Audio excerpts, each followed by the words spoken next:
నమస్తే అండి. కృష్ణమూర్తి స్తోత్రంలోకి వెళ్దామా? 8వ శ్లోకం వివరణ పూర్తిగా చెప్పుకున్నాం. బాగా అర్థమైందని అనుకుంటున్నాను. అసలు జీవుడెవరు, గురువెవరు, బంధం ఏమిటి, గురువుకైనా శిష్యుడికైనా ఈ సత్యాన్ని ఎలా బోధిస్తాడు అనే దాన్ని, అసలు పరమాత్మ కన్నా వేరే జగత్తు లేకపోతే, ఎవరు పుట్టకపోతే, పుట్టని వాళ్ళకి బంధం ఏముంది? ఇవన్నీ మనకొచ్చే సందేహాలు. బ్రహ్మం కన్నా వేరుగా ఏమీ లేకపోయినా మాయ ప్రభావానికి లోనైనప్పుడు జీవుడుగా అనేక రూపాలతో కూడిన ఈ విశాల విశ్వాన్ని గుర్తిస్తాడు. ఎంతో వైవిధ్యం గల మానవులకు మానవులని, వ్యక్తులని మనం స్వప్నంలో ఎలా గుర్తిస్తున్నామో, మనుషుల్ని కావచ్చు, జంతువుల్ని కావచ్చు, ఇంకా పరిసరాలు కావచ్చు, మన స్వప్నంలో ఎలా గుర్తిస్తున్నామో అలాగే జీవుడు కూడా మాయ వలన గుర్తిస్తున్నాడు ఈ జగత్తుని.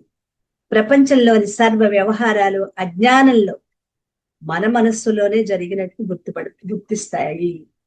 అంటే ఇదంతా జరుగుతోంది మన మనస్సులో. మనస్సు లేకపోతే ఇవేమీ లేవు. ఎవరికి లేవు? ఎవరికైతే మనస్సు లేదో వాళ్ళకి మాత్రమే. మనస్సులోనే జరుగుతున్న స్వప్నంలాగా బయట జరుగుతున్నట్లుగా భ్రమపడతారు. మరి మొత్తం నాటకానికి అంతం జీవన్ముక్తి పొందినప్పుడు. పరమాత్మ దృష్ట్యా చూస్తే ఉన్నదంతా ఒకే చైతన్యం. మరి అలాంటప్పుడు ఇందులోంచి సృష్టికర్త రావటం, సృష్టి చేయటం నిజం కాదు కదా. అది ఇక్కడ మనకి డౌట్ అంతా ఇక్కడే వస్తుంది. అంతా భ్రమ అయితే మరి ఉన్నదంతా ఒకే చైతన్యం. అలాంటప్పుడు ఇందులో సృష్టికర్త ఎక్కడి నుంచి వచ్చాడు, సృష్టి ఎక్కడి నుంచి చేశాడు? ఇదే నిజమైతే ముక్తి కోసం శిష్యుడు గురువు దగ్గర శాస్త్రాలు నేర్చుకోవడం కూడా వ్యర్థం కదా. అంటే ఇదంతా కూడా మాయా ప్రభావం. మాయ ఎక్కడి నుంచి వచ్చింది? అసలు మాయ అంటే ఏంటి? మాయ స్వభావం ఏంటి? మాయ చేసే పనేంటి? సాధకుల యొక్క సందేహాలు. ఈ సందేహాలు తీర్చడానికే ఇందులో ఆదిశంకరులు వివరిస్తున్నారు. కారణ రూపుడైన పరమాత్మ కార్యరూపమైన శరీరం, బుద్ధి వీటి ద్వారా వ్యక్తమై వీటిలో ప్రవేశించి వీటితో తాదాత్మ్యం చెంది, అక్కడది ముఖ్యమైనది, కేవలం ప్రవేశించటం కాదు, తాదాత్మ్యం చెంది ఆ కారణంగా తన నిజ రూపాన్ని మర్చిపోతున్నాడు. అలా తనని తాని మర్చిపోవటం వల్లే తన గురించి, చూడపడే జగత్తు గురించి అనేక భ్రమలకు లోనవుతూ సుఖదుఖాలతో కూడిన ఈ సంసారంలో పడి ఈతరాని వాడు చెరువులో పడ్డట్లుగా చిక్కుకుపోతున్నాడు. ఈతరాదు చెరువులో పడ్డాడు, కొట్టుకుంటాడు. ఎలా కొట్టుకుంటాడో అలా కొట్టుకుంటాడు. ఇలా పరమాత్మే జీవుడుగా తనని తాను భావించుకుంటూ ఈ నానాత్వ ప్రపంచాన్ని గుర్తించి అనుభవిస్తున్నాడు. పరమాత్మే కానీ తన జీవుడైపోయాడు. ఆత్మనా భేదత, తనలోనే అన్ని భేదాలు, మార్పులు ప్రతిక్షణం గుర్తిస్తూ ఉంటాడు. తనలో ఉన్న ఆత్మగా ఉన్న ఈ ప్రపంచం ఆ ఆత్మ జీవుడుగా ఉన్నప్పుడే తన లోపల అన్ని కూడా గుర్తిస్తూ ఉంటాడు. ఈ ప్రపంచం, ఇందులోని వ్యక్తులు, వస్తువులు, విషయాలు అన్ని ఒకదానితో ఒకటి ఏదో ఒక సంబంధంతో పెనవేసుకుని పోయి ఉన్నాయి. ప్రతిదానికి ఒక కారణం, కార్యం రెండు ఉంటాయి. ఒక వస్తువు ముడిసరుకు ఉందంటే దాన్ని ఒక వస్తువుగా తయారు చేయటం కార్యం. ముడిసరుకు కారణం, వస్తువు కార్యం. మట్టి కారణమైతే కొండ కాని, పూజలు కాని ఇవన్నీ కూడా కార్యం. కలప కారణమైతే బల్లలు, కుర్చీలు, బీరువాలు ఇవి కార్యం. మరి అలాగే మనం ఎక్కడికైనా వెళ్ళాలి అని నిశ్చయించుకోవటం కారణం. అక్కడికి వెళ్ళటానికి బయలుదేరటం, అక్కడికి వెళ్ళటం అనేది కార్యం. అంటే బుద్ధిలో నిశ్చయించుకోవటం కారణమైతే ఆ ప్రయత్నం చేయటం అనేది కార్యం అవుతుంది. వేదాంతం వినటం కార్యం. ముక్తిని పొందాలి అని తీవ్రమైన కాంక్ష కారణం. ఎందుకు వింటున్నాం ఇంతటి వేదాంతాన్ని? అర్థం కాకపోయినా మళ్ళీ చెప్పుకుంటూ మళ్ళీ వింటూ ఎందుకు వింటున్నాం? ఈ కార్యం ఏంటి? వేదాంతం వింటాం. దీనికి అసలు కారణం ఏంటి? ఎప్పటికైనా ముక్తిని పొందాలి అనే తీవ్ర కాంక్షే దీనికి కారణం. ఇలా ప్రపంచపు నానాత్వం అంతా ఈ కార్యకారణాలతో కలిసి ఉంటుంది. వ్యక్తులు ఒకరితో ఒకళ్ళు సంబంధం కలిగి ఉంటారు. తల్లి కొడుకులు, గురువు శిష్యుడు, గౌరవంతో గురు శిష్యులు, ప్రేమతో తండ్రి కొడుకులు, అక్క చెల్లెళ్ళు, భార్యాభర్తలు, ఇరుగు పొరుగు వాళ్ళు, అలా అనేక సంబంధం. శత్రుత్వంతో కూడా సంబంధం కలిగే ఉంటారు. ఈ సంబంధాలన్నీ వ్యక్తి తనలో ఊహించుకున్నవే గాని నిజానికి ఆత్మలో ఇవేమీ లేవు. ఈ నానాత్వం ఇందులోని సంబంధాలన్నీ ఎలా వచ్చాయి? మాయ కారణంగా వచ్చిన భ్రమ. అందుకే ఏమంటారంటే వేదాంతులు, భ్రాంతి నుడిగిన బ్రహ్మంబు బట్టబయలు. నీలో భ్రాంతి పోతే అప్పుడు బ్రహ్మమే, ఆ పరమాత్మే నీలోంచి బయటికి ఆత్మానుభూతి అంటే నీకు తెలుస్తూ ఉంటుంది. అవిద్య తొలగితోనే విద్య ప్రకాశిస్తుంది. మన జ్ఞానంలో, మన బుద్ధిలో ఏమున్నాయి? జ్ఞానము అవిద్య రెండు. జ్ఞానము అజ్ఞానం, అవిద్య అన్న అజ్ఞానం రెండు బుద్ధిలోనే ఉన్నాయి. ఏం చేస్తుంది? ఈ అజ్ఞానం అనేది విద్యని, ఆ జ్ఞానాన్ని కప్పెట్టేస్తుంది. దీనికే ఉదాహరణ చెప్పుకుంది. పొయ్య వెలుగుతూ ఉంటుంది, కట్టెల పొయ్య వెలుగుతూ ఉంటుంది. మనకి వంట అయిపోయిన తర్వాత కట్టెలు వెనక్కి తీసేసి కొద్దిగా నీళ్లు జల్లేస్తే నిప్పులు నిధనమైపోయి అదంతా కూడా నిప్పు లోపల ఉంటుంది, కానీ పైనంతా కూడా నివురు కప్పేస్తుంది, బూడిద కప్పేస్తుంది. అలాంటి బూడిద అజ్ఞానం. లోపల నిప్పు లాంటిది జ్ఞానం. లోపల నిప్పు ఉంది, కానీ అజ్ఞానం ఏం చేసింది? కప్పేసింది. అలా మన బుద్ధిలోని అజ్ఞానమే జ్ఞానాన్ని కప్పేసింది. మరి ఆ జ్ఞానం బయటికి రావాలి అంటే అవిద్య తొలగిపోవాలి. అప్పుడు మనం ఆ నిప్పుని బయటకు తీసుకురావాలంటే ఏం చేస్తాం? విసురుకరతో విసురుతాం, లేదా ఒక గొట్టం పెట్టుకుని గట్టిగా గుర్తే నివురంతా పోతుంది. అప్పుడు అందులో ఉన్న నిప్పు బయటికి ప్రకాశిస్తుంది, బయటకు వస్తుంది. దాని మీద చిన్న చిన్న పుల్లలు, గడ్డి పరకలు లేదా కొబ్బరి పీచు లాంటిది వేస్తే ఇంకొద్దిగా పైకి ప్రజ్వరిల్లుతుంది కదా. అలా మన లోపల ఉన్న ముందు అజ్ఞానాన్ని తొలగించుకుంటేనే ఆ జ్ఞానం అనేది బయటకు వస్తుంది. విద్యా ప్రకాశంలోనే ఇంతవరకు చూడబడిన నానాత్వ ప్రపంచం ఇదంతా నిజం కాదు. ఇదంతా ఇక్కడ ఎప్పుడు పరమాత్మే గోచరిస్తాడు, కానీ చూసేది ఏమీ లేదు అని అప్పుడు అర్థం.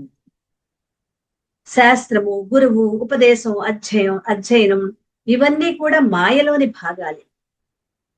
అంటే నిజం చెప్పాలంటే ఈ శాస్త్రం కానీ, గురువులు కానీ, ఉపదేశం కానీ, అధ్యయనం కానీ ఇదంతా మాయలోని భాగాలు. కాబట్టి ఇవి కూడా భ్రమే అని కొద్దిగా మనం ఇక్కడ అర్థం చేసుకోవాలి. కలలో కనిపించిన వ్యక్తులు, వస్తువులు, జరిగిన సంఘటనలు, వాటిని చూస్తున్నా అనుభవిస్తున్న నువ్వు అన్ని కలలో భాగమే, అంతా భ్రమే అని ఎప్పుడు తెలుసుకుంటావు? మెలకు వచ్చాక తెలుసుకుంటావు. మరి ఇప్పుడు ఈ జాగ్రత్తలో జరిగే ఈ భ్రమ, ఇది భ్రమని ఎలా నమ్ముతాము? విచారణ ద్వారా, శాస్త్ర వాక్కుల ద్వారా, అనుభవాల ద్వారా. అప్పుడు నమ్మాలి, దాన్ని విశ్వసించాలి. కలలో నుంచి బయటపడాలంటే మెలకు రావాలి. ఇప్పుడు కలలో సింహం తరుగుతుంది, మనం పరిగెత్తి పరిగెత్తి పరిగెత్తుతుంటే ఒకసారి మెలకు వచ్చింది. పరిగెత్తింది స్వప్న పురుషుడు, మెలకులోకి వచ్చింది జాగ్రత్త పురుషుడు. ఇక్కడ స్వప్న పురుషుడే జాగ్రత్త పురుషుడుగా మెలకులోకి వచ్చేసాడు. ఇంకా మెలకులోకి వచ్చిన తర్వాత సింహం యొక్క భయం కానీ, పులి యొక్క భయం కానీ, అదే ఆ తరుముతున్న దాని భయం ఉంటుందా? ఉండదు కదా. అలాగే జాగ్రత్తలో గురువు చేసే బోధతో నీ మనోబుద్ధులు సాధన చేసి వాటి ద్వారా శుద్ధం చేసుకుని నీలో ఉన్న ఈ పరిమితమైన అహంకారం నుంచి, అంటే ఆ జ్ఞానావస్థ నుంచి ఆత్మ చైతన్యంలోకి, అంటే అజ్ఞాన అవస్థ నుంచి జ్ఞానావస్థలోకి, ఆత్మ చైతన్యంలోకి మేల్కోండి. అదే జ్ఞానావస్థలోకి మేల్కోవటం. చివరికి ఎటువంటి భావాలు లేకుండా ఉన్న భావాతీత స్థితిలో, సంకల్పాలు లేవు, ఆలోచనలు లేవు, భావాలు లేవు, ఏమీ లేవు, నిశ్చలంగా ఉన్న ఆత్మస్థితిలో అలా నిలబడిపోతుంది. అంటే ఆ అనుభూతిని చెందగలరు. అప్పుడే ఇదంతా భ్రమ అని అప్పుడు తెలుస్తుంది. ఇప్పుడు తెలియదు. సాధకులకు భ్రమని తెలియదు. ఆత్మానుభూతి పొందిన వాళ్ళకి మాత్రమే అది భ్రమ అని తెలుస్తుంది. ఇలా మాయగా చెప్పబడే అనిర్వచనీయమైన మహాశక్తి వల్ల ఏకమైన స్వయం ప్రకాశమైన పరమాత్మలో అనేక రూపాలతో కూడిన ఈ విశాల విశ్వం అంతా ఉన్నట్లుగా ఎక్కడ స్ఫురిస్తుంది? మనస్సులో స్ఫురిస్తుంది. ఈ విశాల విశ్వం అంతా మనస్సులో స్ఫురిస్తుంది. మరి ఇలా స్ఫురించిన నానాత్వాన్ని నిజం అని భావించటంతో మనకి ఈ ప్రపంచంలో అనేక అనుభవాలు కలుగుతున్నాయి. మాయ ప్రభావం చేత మనస్సులో ఇన్ని రకాలుగా మనం భావిస్తున్నాం. అలా భావించటంతో ఇది నిజమని ఈ ప్రపంచంలో మనకి అనుభవాలు అనేవి ఇక్కడ కలుగుతున్నాయి. ఏకమైన పరమాత్మలో అధ్యాస కారణంగా, అధ్యాస అంటే నేను ఆత్మని అని తెలియకపోవటంతో ఈ అనంత నామరూపాలు నాట్యం చేస్తున్నాయి. ఎందుకంటే అజ్ఞానం కారణంగా ఈ అనంత రూపాలు కనిపిస్తున్నాయి. సూర్యుడి నుంచి వెలుగు గాజు పట్టకం ద్వారా మనం ఆ వెలుగు లోపలికి వెళ్ళిందంటే అది 7 రంగులుగా ప్రకాశిస్తుంది. కానీ అక్కడ 7 రంగులు లేవు, ప్రకాశిస్తోంది. ఎందుకంటే అందులోంచి వెళ్ళటం మూలాన మాయ, పరమాత్మ నుంచి వచ్చిన మాయ మన మనసులో ప్రతిఫలించడం వలన ఇదంతా ఇన్ని రకాలుగా మనకి అనుభవంలోకి వస్తుంది. అయితే ఈ నానాత్వం అంతా ఏకమైన పరమాత్మలో ఊహించబడింది ఇదంతా. ఏకం ఉన్నది ఒకటే పరమాత్మ. అందులో ఎంతటి నానాత్వం అంటే వివిధ రకాలు, వివిధ పదార్థాలు, వస్తువులు, ఇన్ని రకాల జీవులు, ఇవన్నీ కూడా ఇందులో ఊహించబడ్డవి. పరమాత్మకి ఇక్కడ ఏ ఉద్దేశాలు ఆపాదించడానికి ఇక్కడ ఏమీ లేవు. ఈ పరమ సత్యమే ఒక తండ్రికి కుమారుడుగా, కుమారుడికి తండ్రిగా, తల్లిగా, చెల్లిగా, బంధువుగా, స్నేహితుడుగా ఈ పరమ సత్యమే నటిస్తోంది. ఎప్పుడు ఈ పరమ సత్యం తెలియజేయబడుతుందో మనకి, అప్పుడు గురు శిష్యులు, యజమాని సేవకుడు, తండ్రి కొడుకు ఇలాంటి తేడాలు ఏమీ ఉండవు. ఏకమైన సచ్చిదానంద స్వరూపమే మిగిలి ఉంటుంది. ఈ స్వప్న ప్రపంచం జాగృత ప్రపంచంలో లీనమైపోయేలాగా ఈ జాగృత ప్రపంచం కూడా మన ఆత్మలోనే లీనమైపోతుంది. ఇంకా అది కూడా ఉండదు. ఈ సృష్టి, జీవుళ్ళు అంతా మాయే. అయితే జ్ఞానాన్ని అందించే మరి వేదాల సంగతి ఏంటి? ఇక్కడ మనకి మాట ఉంది. ఇంతటి జ్ఞానాన్ని అందించే వేదాల వాటి సంగతి ఏంటి? అవి మాయేనా? ఈ వేదాలు కూడా మాయలో భాగం. అయినప్పటికీ అవి చెప్పే విషయం మాత్రం నిత్య సత్యం. వేదాలు సత్యాన్ని సూచిస్తున్నాయి, మార్గాన్ని తెలుపుతున్నాయి. కాబట్టి అవి సత్యం అని, ఇవే సత్యం అని వేదాంత విజ్ఞానం అయితే అనటం లేదు. కానీ ఆ సత్యాన్ని వర్ణించి చెప్తుంది. నిశ్శబ్దం అని చెప్పడానికి ఆ నిశ్శబ్దం ఎలా ఉంటుందో మాటలతో చెప్తేనే ఆ నిశ్శబ్దం అనేది అర్థమవుతుంది. వ్యతిరేకంగా నిశ్శబ్దం అంటే ఏమీ లేదన్నది మీకు అవగాహన కావటం లేదు. కాబట్టి ఎక్కడా ఏ శబ్దాలు లేకుండా, ఎవరు మాట్లాడకుండా, మనసులో ఎటువంటి భావన లేకుండా అని దాని గురించి కొంతసేపు చెప్పాలి. ఆహా, అదా నిశ్శబ్దం అంటే. హాస్పిటల్లో ఇక్కడ బోర్డు ఉంటుంది, అదేమో నిశ్శబ్దం అనుకున్నారు, అది కాదా? చిన్నప్పుడు టీచర్ స్కూల్లోకి వెళితే మాట్లాడకండి, నోట్ వేలేసుకోండి, ఓహో అదా నిశ్శబ్దం అంటే చిన్నప్పుడు చూడండి అవన్నీ గుర్తు తెచ్చుకుంటాం కదా. అంటే నిశ్శబ్దం అంటే ఏంటో చెప్పాలంటే మాటలతోనే చెప్పాలి. కానీ అది శబ్దం లేదు. శబ్దం లేని దాన్ని శబ్దాలతో చెప్పాలి.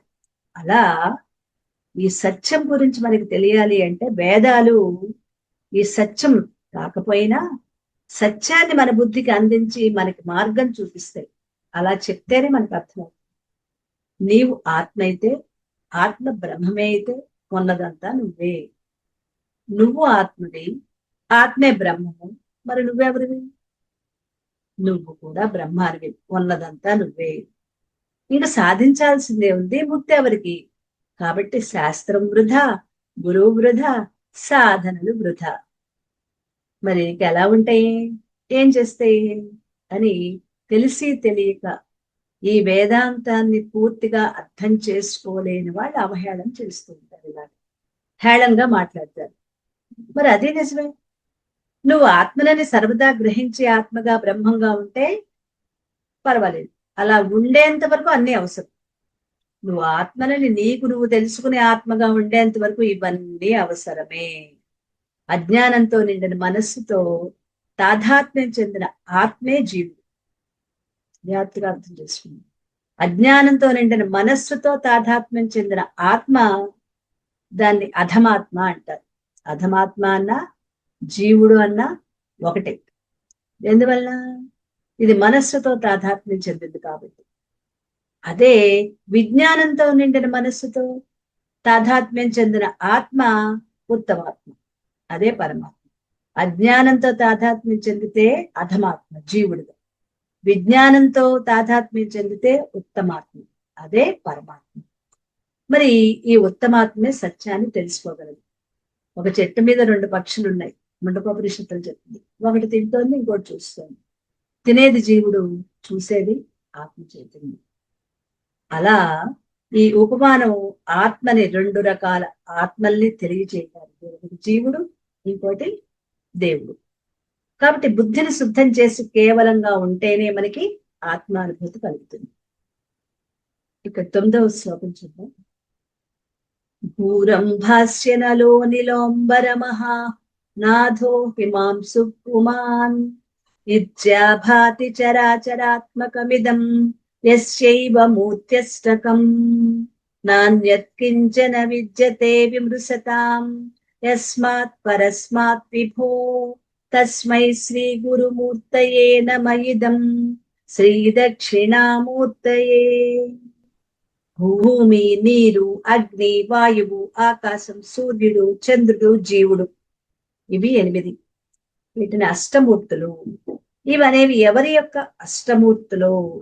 ఎవరు ఈ చరాచరాత్మకమైన జగత్తుని భాషిస్తూ ఉంటారు, ఎవరిని ఆరాధించి సర్వవ్యాపకమైన ఆత్మ చైతన్యం కన్నా వేరుగా రెండవది ఏది లేదని జ్ఞానులు తెలుసుకుంటూ ఉంటారో అలాంటి పరమ గురుమూర్తి శ్రీ దక్షిణామూర్తికి నా నమస్కారాలు. వివరించుకున్న అష్టమూర్తులు కిందటి శ్లోకంలో ఆపి ఉంటే అది అష్టకం అయి ఉండేది, దక్షిణామూర్తి అష్టకం అయ్యేది. కానీ వేదాంతం అంతా చెప్పి ఆత్మ సాక్షాత్కారానికి తగిన సాధన చెప్పకపోతే అది అసంపూర్ణం అవుతుంది కదా. అందుకే ఒక సాధన చెప్తున్నారు ఈ శ్లోకంలో. తత్వరహస్యాలు శోధించాలన్నా, ఆత్మని సాక్షాత్కారింపు చేసుకోవాలన్నా మనోనిశ్చలత్వం, ఏకాగ్రత ఉండాలి. అంతేకాదు శుద్ధమైన అంతరంగం కూడా ఉండాలి. మనో నిగ్రహం ఉండాలి, మనలో ఏకాగ్రత ఉండాలి, శుద్ధమైన అంతరంగం అనేది ఉండాలి. అంటే బుద్ధిని, మనస్సుని శుద్ధం చేసుకోవాలి. అప్పుడే మనస్సు ధ్యానానికి అనుకూలమవుతుంది. అందుకే అంతరంగ శుద్ధి లేని సామాన్యులకి, జ్ఞానాన్ని పొంది కూడా అనుభవంలోకి తెచ్చుకోలేని సాధకులకి అనువుగా వాళ్ళ మనస్సుకు అర్హతను కలిగించడానికి ఇక్కడ ఒక ఉపాయాన్ని తెలియజేస్తున్నారు. అంటే అంతరంగ శుద్ధి లేని సామాన్యులు. అంతరంగ శుద్ధి లేకపోతే ఇది మనకి ఎలా అర్థమవుతుంది? పునాది లేని ఇల్లు లాంటిది అన్నమాట. అలాగే జ్ఞానాన్ని పొందుతారు కానీ అనుభవంలోకి తెచ్చుకోరు. జ్ఞానం వింటూ ఉంటారు, మనమే అనుభవంలోకి తెచ్చుకోకపోవడం అంటే సాధనలు చెయ్యి. అలా సాధనలు చెయ్యని సామాన్యులు, అలాగా జ్ఞానాన్ని పొంది కూడా అనుభవంలోకి తెచ్చుకోలేని సాధకులకి అనువుగా వాళ్ళ మనస్సుకి అర్హతను కలిగించటానికి, అంటే అన్నిటికీ మూలం మనస్సు. ఇక్కడ అర్హత మనస్సుకి కలిగించాలి అంటే మనస్సు శుద్ధం చేసుకోవాలి. మనస్సు శుద్ధం చేసుకోవడానికి ఇక్కడ ఒక ఉపాసన తెలియజేస్తున్నారు. ఉపాసన అంటే పరమాత్మకి దగ్గరగా ఉండటం. ఆసన. అంటే దగ్గరగా, ఆసన అంటే కూర్చోడు. అంటే దగ్గరగా కూర్చుంటే మనకి అన్ని తెలిసిపోతాయా? అదేంటో లోతుగా వెళ్తే అర్థమవుతుంది. ఉపాసన అంటే పరమాత్మకి దగ్గరగా ఉంది. ఎలా? పరమాత్మ యొక్క ఏదో ఒక వ్యక్త రూపాన్ని, మనకి ఇష్టమైన ఏ రూపమైతే మన మనసులో బాగా నిలుస్తోందో ఆ రూపాన్ని భక్తి శ్రద్ధలతో ఆరాధించి, పూజించి, ధ్యానించి ఏకాగ్రతను పెంచుకోవాలి. నీకు ఏ రూపమే నీకు బాగా నచ్చితే ఆ రూపం.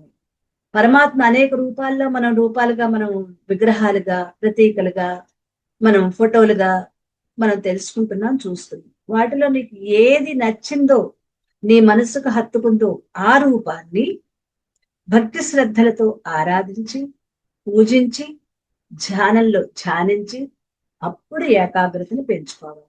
అంటే అది చూసినప్పుడు, అలా చేస్తున్నప్పుడు నీ మనసు పరవశత్వం కలిగి ఉండాలి. మనసు పరవశమైపో, అది పారవశ్యంతో మనసు కళ్ళమడి నీళ్ళు వచ్చేయాలన్నమాట. అంతటి శ్రద్ధకు ఉండాలి. మన పురాణాలలో అనేక వ్యక్త రూపాలు ఉన్నాయి. రాముడు, కృష్ణుడు, శివుడు, గణపతి, విష్ణువు, ఇలా ఎన్నో రూపాలు వ్యక్తము మనకి చెప్పబడ్డాయి. మరి పురాణాలు ఇంతకు ముందు రాకముందు, అంటే వేదవ్యాసునికి ముందు, అప్పుడు ఎవరిని ఆరాధించేవాళ్ళు? ప్రకృతి శక్తుల్నే దేవతలుగా కీర్తించబడేవారు. ప్రకృతి శక్తులు అంటే ప్రకృతి శక్తులు అంటే ఏంటవి? సూర్యుడు, చంద్రుడు, ఇంద్రుడు, అగ్ని, వరుణుడు, వీళ్ళంతా పరమాత్మ యొక్క వ్యక్త రూపాలుగా భావించేవారు. ఇవి పరమాత్మ రూపాలుగా భావించేవారు, కీర్తించబడేవారు. ఇలా వీళ్ళని ఆరాధిస్తూ, పూజిస్తూ, ధ్యానిస్తూ మన మనస్సులని, బుద్ధిని, ఈ రెండిటిని శుద్ధం చేసుకోవాలి. అప్పుడు ఏకాగ్రం చేసుకుని ఈ నానాత్మమైన ప్రపంచాన్ని గుర్తిస్తూనే, నానాత్వం అంటే అనేక విధాలుగా కనిపించే ఈ ప్రపంచాన్ని, ఈ ప్రపంచం అంతా పరమాత్మే, కానీ మన కంటికి అనేక రూపాలుగా కనిపిస్తుంది నానాత్వం. దాన్ని గుర్తిస్తూనే దానికి ఆధారమైన ఆత్మ చైతన్యం, పరమాత్మ చైతన్యాన్ని దర్శించేవాళ్ళు. అంటే ప్రకృతి శక్తుల్ని పూజ చేసేవాళ్ళు. ఎవరిని? సూర్యుడు, చంద్రుడు, ఇంద్రుడు, అగ్ని, వాయువు, ఇలా వీళ్ళందరినీ కూడా పరమాత్మ రూపాలుగా భావించి కీర్తించేవారు, ఆరాధించేవాళ్ళు. అలా చేస్తూ పూజిస్తూ మనస్సుని, బుద్ధిని కూడా పరిశుద్ధం కావించుకోవాలి, శుద్ధి చేసుకోవాలి. అలా శుద్ధం కావించుకుని అప్పుడు ఈ నానాత్వ ప్రపంచాన్ని గుర్తిస్తూనే అందులోని దాని వెనక దాగి ఉన్న పరమాత్మ చైతన్యాన్ని దర్శించేవారు. ఈ ప్రపంచము గుర్తించేవారు, ప్రపంచానికి ఆధారంగా ఉన్న పరమాత్మని అప్పుడు గుర్తించేవారు. మందాధికారులైన వాళ్ళు అంటే, చెప్పాలి అంటే మందాధికారులు అంటే మందబుద్ధి కలవాళ్ళు, కొద్దిగా తక్కువ బుద్ధి ఉన్నవాళ్ళు అని. పరమాత్మ యొక్క వ్యక్త రూపాలైన అష్టమూర్తులను ఉపాసించి క్రమముక్తిని పొందగలుగుతారు. అంటే 1-2 సార్లు చెప్తే కూడా వాళ్ళకి అవగాహనకి రాదు, ఎక్కువ సార్లు వాళ్ళకి చెప్పాలి. అలాంటి వాళ్ళు మందాధికారులు. మందాధికారులు, మధ్యమాధికారులు, ఉత్తమాధికారులు 3 అధికారులు ఉంటారు. మందాధికారులు అంటే కొద్దిగా తక్కువ స్థాయి వాళ్ళు. వాళ్ళకంటే కొద్దిగా పై మెట్లో ఉన్న వాళ్ళు మధ్యమాధికారులు, వాళ్ళకంటే పైన ఉన్న వాళ్ళు ఉత్తమాధికారులు. వీళ్ళు పరమాత్మ యొక్క వ్యక్త రూపాలు, రాముడు, కృష్ణుడు, గణపతి, శివుడు, అనేక రూపాలు ఉన్నాయి కదా, శక్తి, సూర్యనారాయణుడు, ఇలాంటి రకరకాల రూపాలని, అష్టమూర్తులను ఉపాసించి క్రమముక్తిని పొందగలిగారు. వీళ్ళు ముందు అష్టమూర్తులను ఉపాసించేవారు.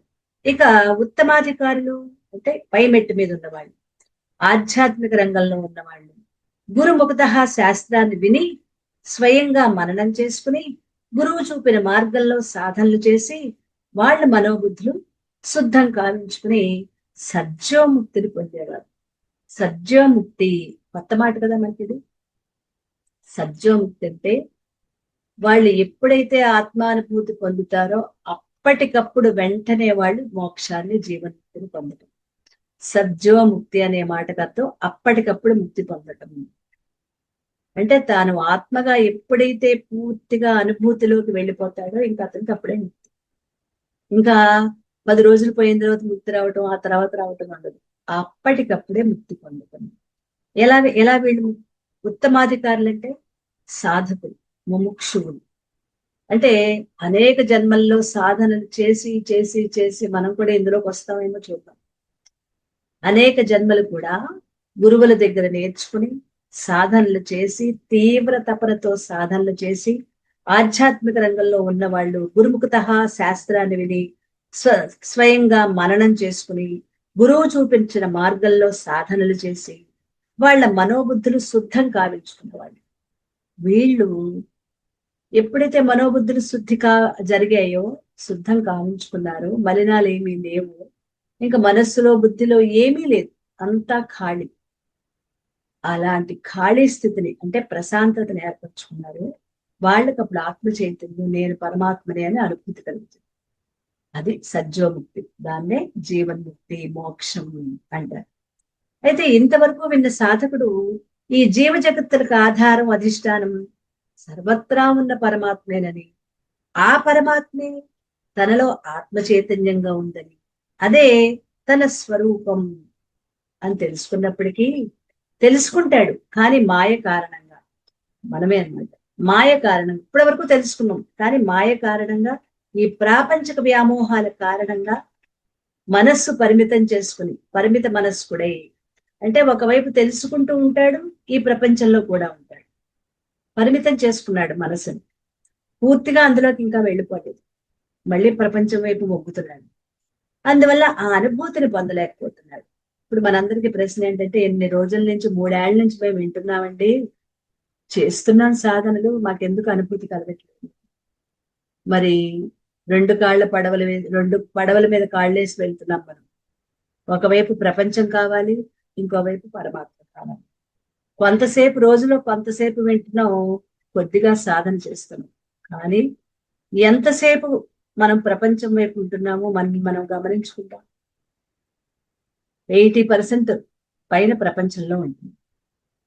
మనం విన్నా, సాధన చేసినా 20% లోపే.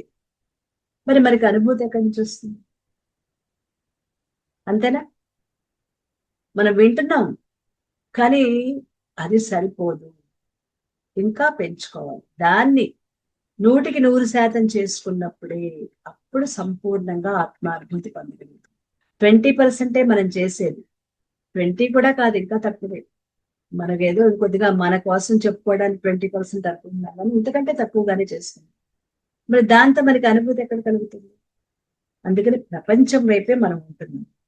ఇలా ఆత్మ చైతన్యం ఉందని ఇంతవరకు విన్న సాధకుడు జీవ జగత్తులకు ఆధారం అధిష్టానమైన సర్వత్రా ఉన్న పరమాత్మేనని, ఆ పరమాత్మే తనలో ఉన్న ఆత్మ చైతన్యంగా ఉన్నదని, అదే నా స్వరూపం అని తెలుసుకున్నప్పటికీ మాయ కారణంగా, ఏ కారణంగా? మాయ అంటే మనలో ఇంకా అజ్ఞానం ఉండిపోయింది, జీవభావం ఉండిపోయింది. ఆ మాయ కారణంగా, ప్రాపంచిక వ్యామోహాల కారణంగా పరిమిత మనస్కుడై, అంటే ప్రపంచం వైపు తిరుగుతున్నాం, ఒకసారి పరమాత్మ వైపు తిరుగుతున్నాం, ఒకసారి ఇటు చూస్తున్నాం, ఎక్కువ వైపు అంతా కూడా ప్రపంచం వైపే తిరుగుతున్నాం. అలా ఉండటం వల్ల ఆ అనుభూతిని పొందలేకపోతున్నాం. అలాంటి వాళ్ళకి ఉపాయంగా ఈశ్వరోపాసన చెప్తున్నారు ఇక్కడ శంకరాచార్యులు. కార్యం ఎప్పుడు కారణం కంటే వేరు కాదు. అంటే కుండ మట్టి కంటే వేరు కాదు. కుండలో ఉన్నది అదే మట్టి. నగలో ఉన్న బంగారం కన్నా వేరు కాదు. నగ అంటేనే బంగారంతో, అదే బంగారము. బంగారంతో చేస్తే బంగారం, వెండితో చేస్తే వెండి. ఎందుకంటే ఇప్పుడు వెండి నగలు బాగా ఫ్యాషన్ అయిపోయాయి కదా. బంగారమే అంటే వెండి నగల సంగతి ఏంటి అంట. అలా 1 గ్రామ్ గోల్డ్ అని అనటానికి కూడా లేదు. కాబట్టి ఎందుకంటే బంగారం అక్కడెక్కడో ఉంది. ఇప్పుడు అంతా ఫ్యాషన్ అంతా ఇప్పుడు వెండి నగలకు వచ్చేసింది. కాబట్టి ఆ నగలో ఉన్నది, ఆ ముడిసరుకంతా కూడా దానికి వేరు కానట్లుగా ఈ ప్రపంచం పరమాత్మ కంటే వేరు కాదు. ఈ ప్రపంచం అంతా కూడా పరమాత్మ కంటే వేరుగా ఉన్నది కాదు. ఎందుకంటే ప్రపంచం పంచభూతాలతో తయారైంది. ఇదంతా మనం తత్వబోధలో చెప్పుకున్నాం. ఈ ప్రపంచం 5 భూతాలతో తయారైంది, పంచభూతాలు. ఇలా ఒకదాని నుంచి ఒకటి మనకి ఆ పంచభూతాలు ఏర్పడ్డాయి, పంచభూతాలతో తయారైంది. మరి ఈ పంచభూతాలు పరమాత్మ నుంచి వచ్చింది. తత ఆకాశ సంభూత, ఆకాశాద్వాయు, వాయోర్వగ్ని. ఇది తత్వబోధన చెప్పుకున్నాం. తైత్తరీయోపనిషత్తులో కూడా మనకి ఇదే విషయం చెప్తాను.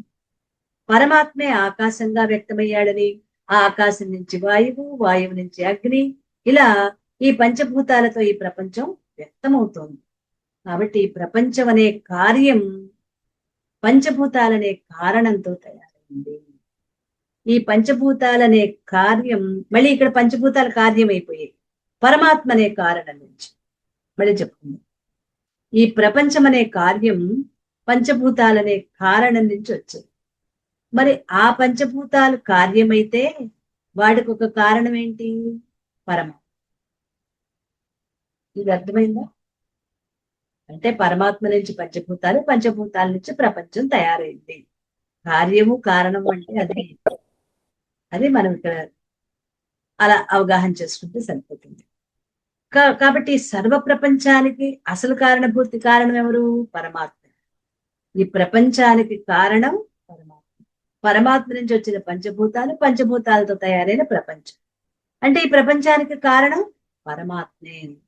పరమాత్మ అవ్యక్త కారణమైతే, కనిపించని కారణమైతే ఈ ప్రపంచం కనిపించే కారణం.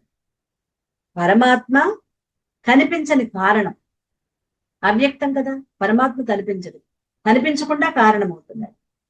మరి కనిపించేది ఏంటి? ప్రపంచం. ఇది కార్యం, వ్యక్త కారణం. వ్యక్త కారణం అంటే బయటకు కనిపించే కార్యమే ప్రపంచం. అంటే ప్రపంచము పరమాత్మ, పరమాత్మకి ఏ మాత్రం తీసుకోలేదు ప్రపంచం. అంటే ప్రపంచానికి ప్రపంచం కార్యమైతే పంచభూతాలు కారణం. అదే పంచభూతాలు కార్యమైతే పరమాత్మ కారణం. A is equal to B, B is equal to C, A is equal to C. అంతే ఈక్వేషన్. మళ్ళీ ఒకసారి మీకు ఏమైనా డౌట్ ఉంటే మళ్ళీ ఈ ప్రపంచానికి కారణం పంచభూతాలు. ఓకే, పంచభూతాలకి కారణం పరమాత్మ. కాబట్టి ప్రపంచానికి కూడా కారణం ఎవరు? పరమాత్మే. ఇప్పుడు అర్థమైంది? ప్రపంచం బయటికి కనిపించే కార్యం, అసలు కనిపించని కారణం ఎవరు? పరమాత్మ. కనిపించని కారణం పరమాత్మే, కనిపించే కార్యం ప్రపంచం. ప్రపంచం అంటే ఈ జగత్తు మొత్తం అండి. సూర్య చంద్రులు, పాలపుంత, మొత్తం సమస్త విశ్వం కూడా ఈ జగత్తులోకి వస్తుంది. ఇదంతా పరమాత్మ. మనం ప్రపంచం అంటే కేవలం మనం చూసే ఇదే ప్రపంచం అని అనుకుంటాం. బావిలో కప్ప అనుకుంటుంది నేమున్నదే పెద్ద ప్రపంచం. అలా మన కంటికి కనిపించిందే ప్రపంచం. ప్రపంచము అంటే మరి సూర్య కుటుంబం, అందులో ఉన్న గ్రహాలు, ఉపగ్రహాలు, వాటితో ఈ భూమి కూడా ఉంటుంది కదా. ఇంకా పాలపుంత, ఇంకా బిగ్ బ్యాంగ్, కృష్ణ చెబిలాలు, ఇంకా విశ్వం, ఈ విశ్వంలో ఉన్న అనేక గ్రహాలు, నక్షత్రాలు, గ్రహాలు బోల్డ్ ఉన్నాయి కదా. ఇవంతా కలిపే ప్రపంచం, జగత్తు. జగత్ అంటే మొత్తం అంతా కలిపి అదంతా పరమాత్మ. ఆ పరమాత్మ ఎవరు? అదంతా ఎవరో కాదు, అది నువ్వే. అదేంటండి నేను ఇక్కడే చాలట్లేదు, అక్కడెక్కడో ఎలా ఉండాలి, నాకు ఇదే తెలియట్లేదు, అక్కడున్న మిగిలిన నక్షత్రాలు, గ్రహ కూటములు అవన్నీ నాకెలా తెలుస్తాయి? నిన్ను నువ్వు తెలుసుకోవడం మొదలు పెడితే అది కూడా ఆ జ్ఞానం అంతా నీలో వెళ్తుంది. అదనమాట. అంటే అంతటి జ్ఞానం నీలో ఉన్నా అజ్ఞానం కప్పేసింది. నువ్వు జ్ఞానస్వరూపుడివి, చిత్స్వరూపుడివి, కానీ నీలో ఏముంది? ఏం కప్పేస్తోంది? నివురు కప్పేసింది, బూడిద కప్పేసింది నిప్పుని. అది ఎంతసేపు కప్పేసింది? చాలాసేపు కప్పేసింది అనుకోండి. ఇవాళ వెలిగించిన పొయ్యి సాయంత్రానికి పూర్తిగా లోపలున్న జ్ఞానం కూడా ఆరిపోతుంది, అంటే లోపలున్న నిప్పు కూడా ఆరిపోతుంది. ఈ లోపు నువ్వు దాన్ని సంస్కరించుకుని ఆ నిప్పుని మళ్ళీ నువ్వు ప్రజ్వలింప చేసుకుంటే, పెంచుకుంటే అప్పుడు నీకు నువ్వు తెలుస్తావు కదా. ఇప్పుడు మనందరం పొయ్యిలో నిప్పులాంటి వాడు. దాన్ని బాగా దట్టంగా బూడిద కమ్మేసింది. బూడిద కమ్మేసిన జ్ఞానులు ఉంది. అందరూ కూడా, అందరిలోనూ జ్ఞానం ఉంది, దాన్ని అజ్ఞానం కప్పేసింది. ఆ కప్పేయటం మూలాన మనకేంటంటే నాకు జ్ఞానం ఉంది అని తెలియటం. అయితే సాధకులు, గురువు ఏం చేస్తాడు? ఇగో నీలో ఉన్న అజ్ఞానాన్ని ఆ విసురుకరతో తొలగించినట్లుగా తొలగిస్తూ నువ్వు తొలగించుకునేటట్లుగా చేస్తాడు శాస్త్ర జ్ఞానంతో, సాధనలతో. అప్పుడేమవుతుంది? పైనున్న నివురంతా తొలగిపోతుంది. లోపల వెలుగుతున్న చిన్న నిప్పు కణికలు ఉన్నాయి కదా, అది దాని మీద ఏ చితుకులో చిన్నవి, అంటే దాన్ని ఇంకా ప్రజ్వలింప చేస్తాడు. అప్పుడు నీలోని జ్ఞానం ప్రకాశిస్తుంది. అప్పుడు అనుకుంటావు ఆ జ్ఞానం ఏదో కాదు, అది నేనే. ఆ జ్ఞానం ఏదో కాదు, అంతటి జ్ఞానాన్ని నేనే, అదే ఆత్మ చైతన్యం. ఇది చిన్న ఉదాహరణ అండి, ఇది మనకు అవగాహన కోసం చెప్పుకునే ఉదాహరణ అన్నమాట. అజ్ఞానం కప్పేస్తోంది జ్ఞానాన్ని అంటే ఈ ఉదాహరణ మనకు అర్థం అవుతుంది. ఓకే, అర్థమైందా? మనందరిలో కూడా అజ్ఞానం కప్పేస్తోంది జ్ఞానాన్ని. దాన్ని మనంతట మనం ప్రయత్నపూర్వకంగా తొలగించుకోవాలి. అక్కడ అది మనం అవగాహన చేసుకోవాల్సింది. ఎవరో వస్తారు, ఆ బూడిద తీసేస్తే ఆ లోపల ఉన్న నిప్పు బయటకు వస్తుందిలే అంటే ఎవరూ రారు. అది మనకి మనమే తొలగించుకోవాలి. అదే ఇక్కడ చెప్తున్నారు. ఇలా తెలుసుకుని ఈ దృశ్యమానమయ్యే ప్రపంచాన్ని, ఈ దృశ్య రూపంలో కనిపించే ప్రపంచాన్ని పరమాత్మగా ఎవరు చూడగలుగుతారో వాళ్ళే జ్ఞానం. పరమాత్మ చైతన్యమే భావాలుగా జగత్తుగా మనలో స్ఫురిస్తోంది. అనేక భావాలుగా కానీ కంటికి కనిపించే జగత్తుగా కానీ స్ఫురిస్తోంది, తెలుసుకోబడుతోంది. ఆ పరమాత్మ నేనేనని, తనకన్నా వేరైంది రెండో ఇది ఇంకోటి ఏమీ లేదు అని తెలుసుకున్నవాడే జ్ఞాని. ఆ పరమాత్మ ఎవరో కాదు, అది నేనే. దీనికంటే వేరు ఇంకెవ్వరూ లేరు.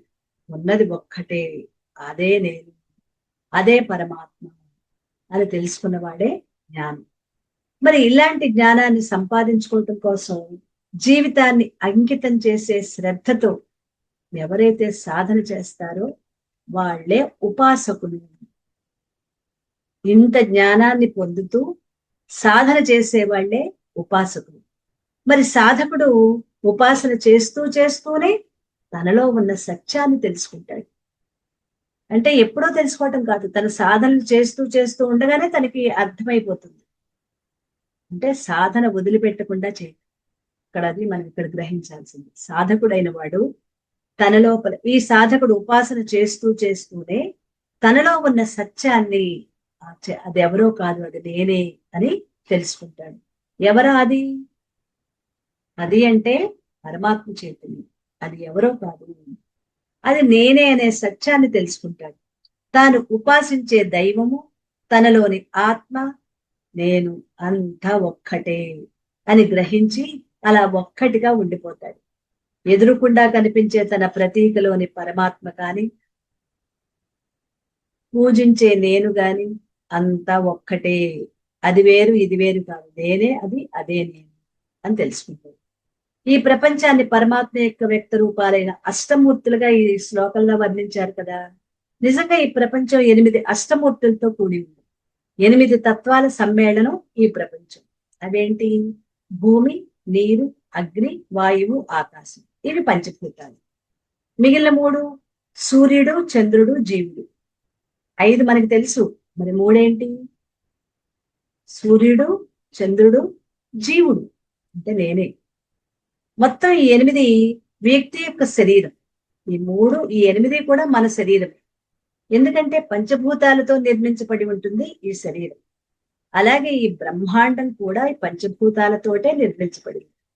మొత్తం మనకు కనిపించే ఈ ప్రపంచం అంతా కూడా పంచభూతాలతోటే నిర్మితమైంది. అంటే ఇందులోని పిండాండము, బయట ఉన్న బ్రహ్మాండము రెండు ఒక్కటే. ఇందులో ఉన్న పిండాండము అంటే ఈ శరీరం, బయట ఉన్న బ్రహ్మాండము రెండిటికి తేడా లేదు, రెండు ఒక్కటే. ఇది వ్యష్టి. ఈ పిండాండం అనేది వ్యష్టి. వ్యష్టి అంటే చెప్పుకున్నాం ఇంతకుముందు, ఒక్కటి. బయట అంతటా ఉన్నదాన్ని సమిష్టి అంటారు. ఇది వ్యష్టి అయితే బయట ఉన్నది సమిష్టి. ఈ మాట అర్థమైందా? వ్యష్టి అంటే ఆత్మ చైతన్యం, మన అవగాహనకి. ఇక్కడ మన అవగాహనకి. సమిష్టి అంటే పరమాత్మ చైతన్యం. ఈ రెండున్నాయా? రెండు లేవు. మన అవగాహన కోసం వ్యష్టి అంటే ఆత్మ చైతన్యంగా, సమిష్టి అంటే పరమాత్మ చైతన్యంగా మనం గుర్తిస్తున్నాం. రెండు ఒకటి. సమిష్టి యొక్క సూక్ష్మ రూపమే వ్యష్టి, వ్యష్టి యొక్క స్థూల రూపమే సమిష్టి. రెండిటికి తేడా లేదు, రెండు ఒకటి. ఈ రెండిటికి ఏ తేడా లేదు. ఇలా ఈ 8 మూర్తులతో కూడిన ఈ జగత్తుని పరమాత్మగా భావించి ఆరాధించటమే అదే ఉపాసన. 8 మూర్తులని, ఈ జగత్తుని పరమాత్మగా భావించి చేసే పూజ ఉపాసన. దాన్ని ఆరాధనే ఉపాసన. ప్రపంచంలో సూర్యచంద్రులు ఉన్నట్లే మనిషిలో కూడా 2 మనస్తత్వాలు ఉన్నాయి. అవే సూర్యచంద్రులు. ఇప్పుడు మన గురించి చెప్తున్నారు. మనలో 2 మనస్తత్వాలు ఉన్నాయి. ఒకటి సూర్యుడు, రెండవది చంద్రుడు. ఎందుకంటే అష్టమూర్తుల్ని మనతో వర్ణిస్తున్నారు కదా. పంచభూతాలు బయట ఉన్నాయి, లోపల ఉన్నాయి. ఇంతవరకు మనకు అర్థమైపోయింది. మరి సూర్యుడు చంద్రుడు బయట ఉన్నాడు కానీ నా లోపల ఎలా ఉన్నాడు? ఇక్కడ మనకు ఆ డౌట్ వస్తుంది.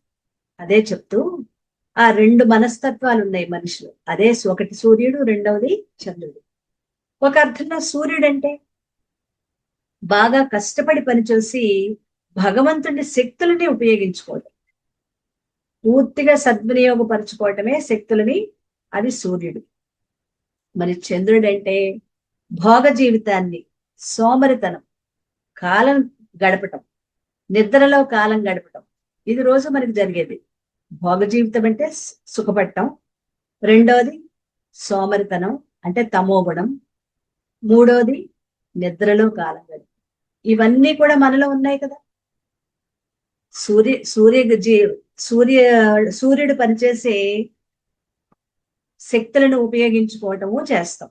అంటే పగలల్లా కష్టపడతాం, పొద్దుగూకిన తర్వాత చంద్రుడిగా మనం ఆ నిద్రపోవటం, ఆహారాన్ని తీసుకోవటం, ఇంకా తర్వాత ఏ పనులు చేయకుండా విశ్రాంతి తీసుకోవటం, ఈ రెండు కూడా ఈ శక్తిని ఉపయోగించుకోవటం సూర్యుడైతే, దానిని లోపలికి అలా ఇంకించుకుని ఆ సోమరితనంగా నిద్రపోవటం అనేది చంద్రుడు అవుతుంది. అందుకని ఈ రెండు మనస్తత్వాలు మనలోనే ఉన్నాయి. ఇంకొక అర్థం, ఇది ఒక అర్థం. సూర్యుడంటే ఎప్పుడు ప్రాపంచిక వ్యవహారాల్లో నిమగ్నమై ప్రపంచంలోని ఆకర్షణలకు, ప్రలోభాలకి లొంగి తమ తమ ఆశయాలు నెరవేర్చుకునే వాళ్ళు సూర్యుడవుతే, చంద్రుడంటే ప్రపంచ వ్యవహారాల పట్ల ఇష్టం లేకుండా వైరాగ్యంతో అంతర్ముఖులై ఆత్మ సాధన చేశారు. ఇది వేరొక రకం. ఎప్పుడూ ప్రపంచం వైపు తిరుగుతూ అటే పని చేస్తూ ఉండేవాళ్ళు సూర్యుడైతే, తన లోపల ఆత్మ చైతన్యాన్ని తెలుసుకుని వైరాగ్యంతో అంతర్ముఖులై ఆత్మ సాధన చేసేవాళ్ళు చంద్రుడు. ఈ రెండు మనస్తత్వాలు మనవి. మనిషి యొక్క వేరు వేరు మనస్తత్వాలకి ప్రతీకలే సూర్యచంద్రుడు. సూర్యచంద్రులు బయటే కాదు, నీ లోపల కూడా ఉన్నది ఏంటి? వేరు వేరు మనస్తత్వాలకి ప్రతీకలే ఈ సూర్యచంద్రుడు. ఈ 8 వేరువేరుగా కనిపించినా, అంటే 8 అంటే పంచభూతాలు, సూర్యుడు, చంద్రుడు, జీవుడు. వేరువేరుగా కనిపించినా విమర్శించి చూస్తే కనిపించేది ఉన్నదొక్కటే, అదే జీవుడు. 8లా కనిపిస్తున్నదే జీవుడు. 5 భూతాలతో స్థూల శరీరం ఏర్పడింది. ఇది మనందరం కూడా తత్వబోధలో తెలుసుకున్నాం. స్థూల శరీరం దేంతో? తామసికాంశాలతో. గుర్తుందా? తామసికాంశాలతో స్థూల శరీరం ఏర్పడటం, భూమి మళ్ళీ 4 భాగాలు చేయటం గుర్తుందండి. పంచీకరణం. ఈ స్థూల భూతాలతో ఏర్పడింది ఈ స్థూల శరీరం. మరి సూర్యచంద్రులు అంటే మనస్సు, బుద్ధి. మరి జీవుడంటే వీటన్నిటితో తాదాత్మ్యం చెందే ఆత్మ చైతన్యం. పంచభూతాలతో స్థూల శరీరం ఏర్పడితే మన లోపల బుద్ధి, మనస్సు, బుద్ధి సూర్యుడు, చంద్రుడైతే అన్నిటితో తాదాత్మ్యం చెందే జీవుడే ఆత్మ చైతన్యం. ఇప్పుడు మనము అష్టమూర్తులవేనా? ఎక్కడున్నాయి ఈ అష్టమూర్తులు? మనలోనే ఉన్నాయి.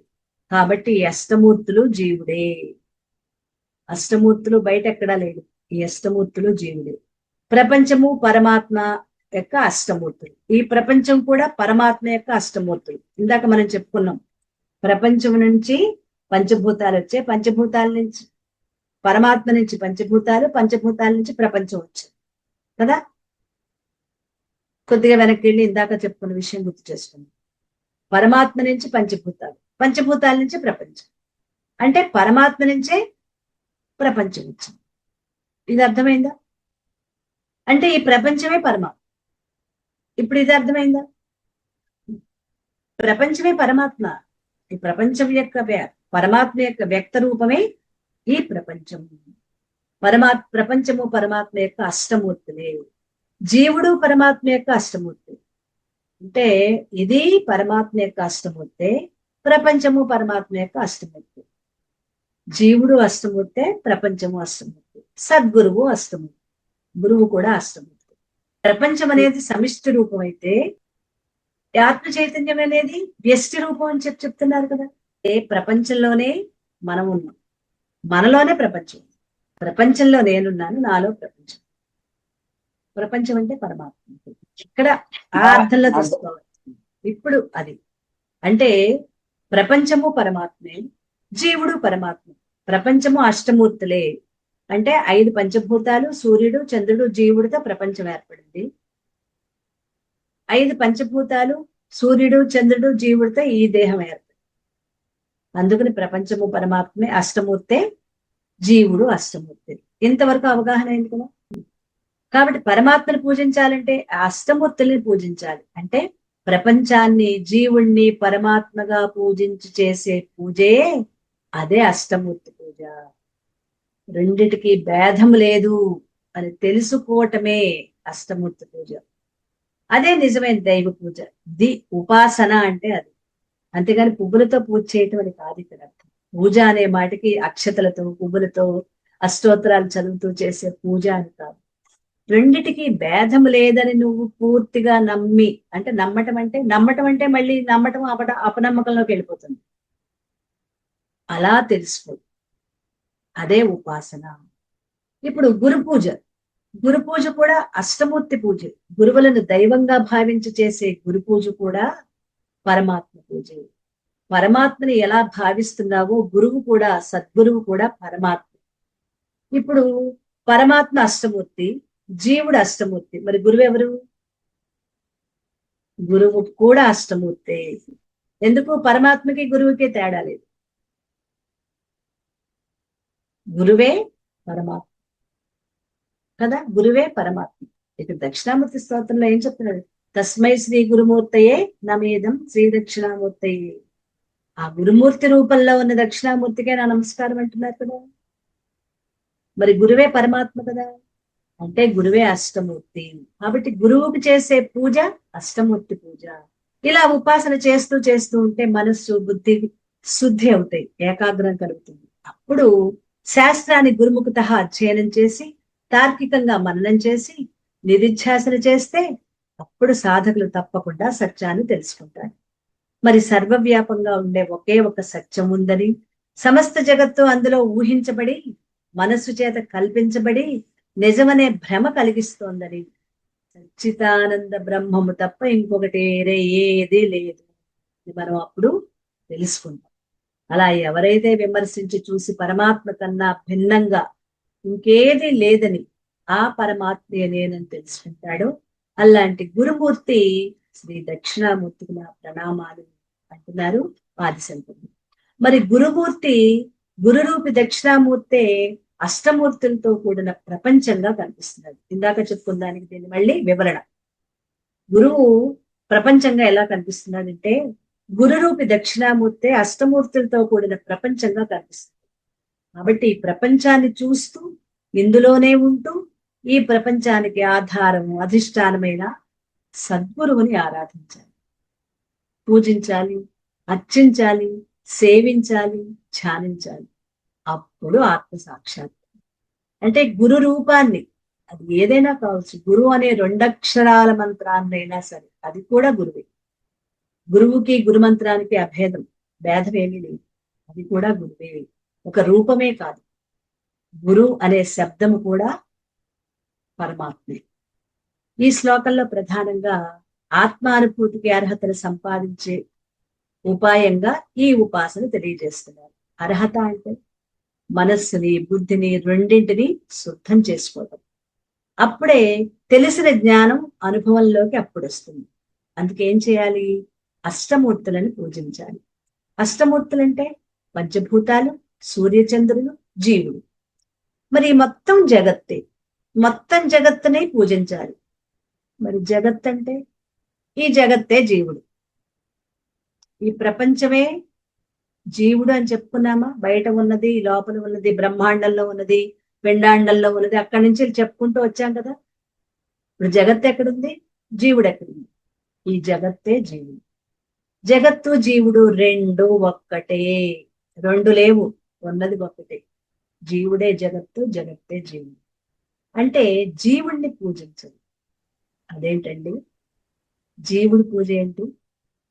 జీవుణ్ణి పరమాత్మగా భావించి పూజ చేయాలి. ఏ జీవుణ్ణి? సద్గురువు దక్షిణామూర్తే పరమాత్మ. తనను తాను తెలుసుకున్నవాడు జీవుడు. కాబట్టి గురువుని పూజించాలి. ఎలా పూజించాలి? కేవలం పువ్వులతో పూజ చేయటం కాదు, అది నిజమైన పూజ కాదు. గురువుని పరమాత్మగా భావించాలి. ఇందాక మనం చెప్పుకున్న దాని వివరణ ఇక్కడ ఇస్తున్నారు. గురువుని, మరి జగత్తు జీవుడు కదా, మరి జీవుడు గురువు అవుతాడు కదా. జగత్ ఎలా అవుతాడు, పరమాత్మ ఎలా అవుతాడు అంటే జగత్తులో ఉన్న అష్టమూర్తులు, జీవుడిలో ఉన్న అష్టమూర్తులు రెండు ఒకటి. ఆ జీవుడే గురు రూపంలో ఉన్న సద్గురువు. అందుకు ఆ గురువుని పరమాత్మగా పూజించాలి. అందుకు తగినట్లుగా మన మనస్సు బుద్ధిని సరి చేసుకోవాలి. ఎందుకంటే మన మనస్సు ఒప్పుకోదు. గురువు గురువే గాని దేవుడు ఎలా అవుతాడు? మళ్ళీ వెనక్కి సాగదీసిన రబ్బర్ బ్యాండ్ లా వెనక్కి వదిలేసిన రబ్బర్ బ్యాండ్ సాగదీసినంత వరకు పడుద్దా బాగానే అర్థం చేసుకుంటాం. ఒకసారి వదిలేగానే మళ్ళీ వెనక్కి వచ్చేస్తాం. అంటే మన మనస్సుని బుద్ధిని సరి చేసుకోవాలి, సవరించుకోవాలి. దేహ మనోబుద్ధులన్నిటినీ గురు పూజలో, గురు సేవలో, గురు స్మరణలో, గురు మంత్రంలో, గురువు ఉపదేశించిన జ్ఞానబోధలో వినియోగించుకోవాలి.